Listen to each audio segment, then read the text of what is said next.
Hola gente de clase de historia, hoy les vamos a hablar sobre el lado oscuro de la historia de México, precisamente la relación que hubo entre la Primera Guerra Mundial y la Revolución Mexicana. Bueno, la relación que existió entre la Primera Guerra Mundial y la Revolución Mexicana fue que en Europa se creó algo llamado la Triple Alianza, como líder Inglaterra. Esta Triple Alianza se veía como una amenaza para Alemania, ya que si sucedía una guerra, un conflicto bélico, esta Triple Alianza se iba a unir contra el que esté provocando o esté peleando esta guerra, por lo que a Alemania no le convenía, y menos cuando Estados Unidos está convirtiéndose en potencia. Así que Alemania decidió como estrategia crear conflictos internos entre México y Estados Unidos para así distraer a Estados Unidos y alentar este proceso. Así que Alemania decidió intervenir en México mandando a agentes secretos. Uno de ellos muy importante fue el agente Sommerfield, un militar alemán que pues influenciaba en algunas decisiones que tomaban los líderes revolucionarios de México, como Pancho Villa, Obregón, Venustiano Carranza, etc. Él lo que hacía era tratar de crear conflictos internos entre México y Estados Unidos, como en el caso de Pancho Villa, cuando provocó el ataque a Estados Unidos, y como en el caso de Pancho Villa, cuando provocó una guerrilla en los territorios de Estados Unidos, y cuando lo proveía de armas. Pero más adelante entraremos en detalle con eso, chicos. Por ahora escuchemos a nuestra compañera Valentina hablar sobre la llegada del Sommerfield a México. Sommerfield llega a México en 1902, ya que Alemania lo había reconocido por su valentía y como que ya estaba harto de haber participado en tantas guerras. Cuando llega aquí a México empieza a trabajar en unas pequeñas minas en Chihuahua, y de ahí, un poco tiempo después, en 1910, se entera del plan de Madero sobre la Revolución Mexicana, y él quiere convertirse en el mejor periodista para informarle a todo el mundo sobre la verdadera historia de la Revolución Mexicana.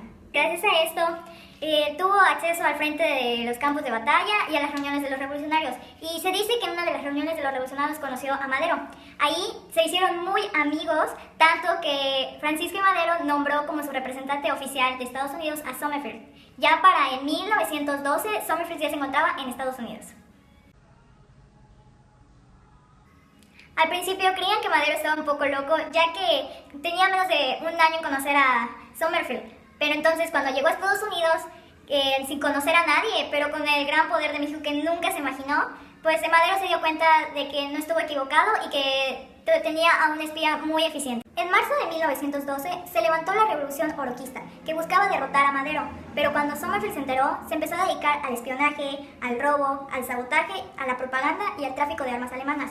Pero esto no evitó que derrotaran al presidente, o sea, a Madero, y por lo tanto Sommerfield había quedado sin un aliado. Ahora nuestro compañero Robbie Patón y Jugoni nos comentará la relación que tuvo el Sommerfield con el caudillo revolucionario Pancho Villa y el término de esta. Tras la muerte de Madero, Sommerfield se unió a Pancho Villa y le proveía de armas en su lucha contra Victoriano Huerta. En 1915 Sommerfield visitó la embajada de Alemania en México y acordó usar su influencia sobre Pancho Villa con el fin de provocar una guerra entre México y los Estados Unidos, para que los Estados Unidos no entrasen en guerra, en la guerra de Europa, y Estados Unidos no pueda defender a Francia e Inglaterra.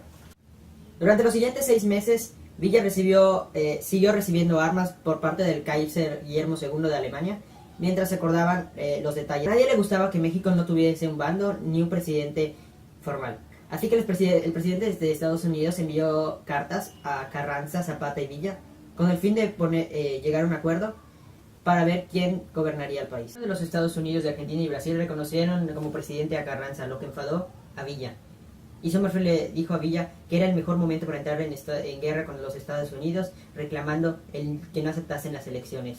Pero esto solo fue una pantalla para evitar que los Estados Unidos entre en guerra con Europa y pueda defender a Francia e Inglaterra. En 1916, Villa atacó a los Estados Unidos. En 1917, Carranza recibió una carta conocida como el Telegrama Silberman. El Telegrama Silberman es un telegrama enviado por el ministro de Relaciones Exteriores alemán en 1917, el 14 de enero de 1917, a su embajador en México. En él se le proponía al gobierno mexicano establecer una alianza con los Estados Unidos, con el fin de evitar que estos entrasen en guerra, pero fue interceptada por espías británicos, y su contenido, en vez de evitar que Estados Unidos entre a la guerra, aceleró la entrada de los Estados Unidos a la Primera Guerra Mundial. Pero Carranza no aceptó. Estados Unidos se enteró y le declaró la guerra a Alemania el 2 de abril de 1917. A continuación, la discípula Leslie nos dará una pequeña conclusión de estos acontecimientos y no le está doliendo nada aunque parezca cracks. En conclusión, la revolución hubiera una disputa entre los tres caudillos que eran Villa, Madero y Carranza. Al final todo esto acabó porque Carranza decidió tomar el poder y se convirtió en el presidente, ya que nadie quería llevarle la contraria, por así decirlo. Y esto aquí quedó. La intervención alemana tuvo una conexión profunda debido a Felix Sommerfeld, y esto llegó a su fin cuando le mandaron la carta que lo llevó a juicio por el tráfico de armas. Esto hizo que ya no pudiera seguir mandando las armas a Estados Unidos y ya no pudieron haber más conexiones, y cuando mandaron el telegrama Zimmerman, y Estados Unidos se enteró de la guerra que querían hacerle a ellos, tomaron cartas en el asunto y así pudieron contraatacar antes de que esto suceda. Porque ahí se ven envueltas otras cosas que son el maximato. Esto llegó a la conclusión de que no sirvió para nada, porque Egon llegó a hacer la misma cosa cuando supuestamente dijo que el país no pudo ser no pudo tener un gran avance si no estaba él. Entonces no tuvo caso que todo ese tiempo estuvieran peleando, si al fin y al cabo de cuentas Obregón iba a llegar otra vez al poder. Ahora vamos a entrar a lo bueno, chicos. XD nuestra compañera María Fernanda nos va a contar cómo se creó el nido de corruptos que se supone que tiene que exterminarse con el nuevo presidente el PG, pero buenos chicos, me estoy desviando del tema, hablo del movimiento del maximato. Cuéntanos por favor, discípula. Historia de México ocurrida de 1928 a 1934. Dentro de esta ocurren diversos cambios políticos y confrontaciones que conllevaron a que en este periodo de 6 años ocuparan la presidencia 3 personas distintas. El primero de ellos sería el licenciado Emilio Portes Gil, el segundo Pascual Ortiz Rubio y el tercero Abelardo Rodríguez. Maximato tenía una figura principal que controlaba los hilos de la política mexicana de la época. Este era Plutarco Elías Calles, el jefe máximo. Gracias a la enorme influencia de este personaje en la vida pública y política del país y al sobrenombre de jefe máximo, a este periodo se le conoce como el Maximato. Plutarco Elías Calles gobernó México de 1924 a 1928. Al término de su mandato presidencial, aún su influencia en las decisiones políticas del país se seguirían sintiendo.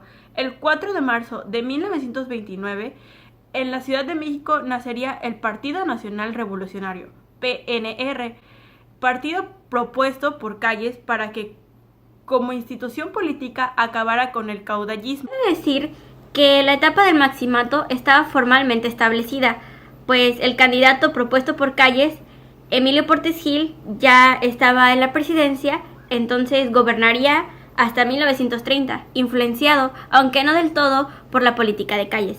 Es durante su presidencia que el PNR es fundado, ya que con el PNR controlando la vida política de México se llama a elecciones presidenciales, que se llevan a cabo el 17 de noviembre de 1929, dando como ganador a Pascual Ortiz Rubio, que al igual que Portes Gil, sentía la influencia del jefe máximo en su gobierno. Ortiz Rubio no terminaría su mandato presidencial, renunciaría el 2 de septiembre de 1932 a la presidencia. Y bueno amigos, así es como acaba este lindo video. Esperamos y no se hayan aburrido y hayan aprendido más que en clase de historia. Jajajaja XD. No es cierto maestro, amamos sus clases, los queremos chicos, ojalá se hayan divertido. Nos vemos en el próximo video, denle manita arriba y compartan, les adjuntamos los bloopers a lo largo de este video. Así que Alemania decidió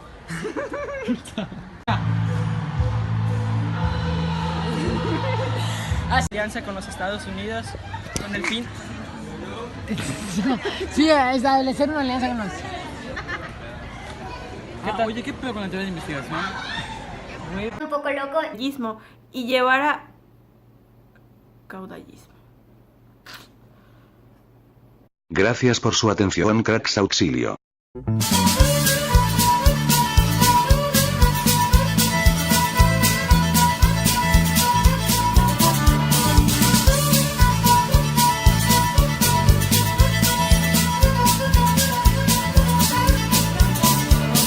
Cruzando la frontera me encontré con él. Era un tipo medio raro, pero me cayó bien. Me dijo viaja en carretera, espero pronto llegar a rodeo que me espera allá.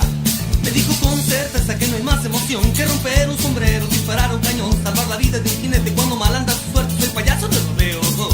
Les digo ven, ven, ven animalito, ven, ven y sígueme, verás lo que vas a aprender. No ves que soy muy guapo, artístico, muy listo, muy gracioso, soy payaso de rodeo.